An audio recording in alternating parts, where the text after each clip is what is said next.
Setelah 5 bulan lebih perang Gaza, analisis pensiunan Israel Mayor Jenderal Yitzhak Barik belak-belakan mengaku kalah. Menurut Barik, Israel telah kehilangan sekutu-sekutunya. Tentara dari pasukan pertahanan Israel atau IDF yang dikerahkan ke Gaza pun telah terbunuh dan terjebak setiap hari. Dilansir dari tribunnews.com, pengakuan Mayor Jenderal Barik itu diterbitkan di surat kabar Ma'arif pada Minggu 17 Maret 2024.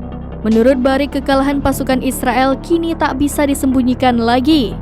Barik mengaku bahwa Israel tidak siap menghadiri perang regional, yang mana perang tersebut diprediksi akan ribuan kali lebih sulit dan serius dibandingkan perang Gaza.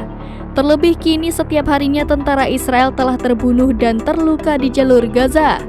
Pasalnya, para tentara itu terjebak dan berulang kali diledakkan Hamas ketika bersembunyi di bangunan-bangunan. Di sisi lain, Barik juga menekankan bahwa Israel telah kehilangan sekutu-sekutunya di dunia akibat perang Gaza. Ia juga mengklaim bahwa militer pasukan Zionis tidak memiliki tindakan yang tepat untuk menghadapi perang.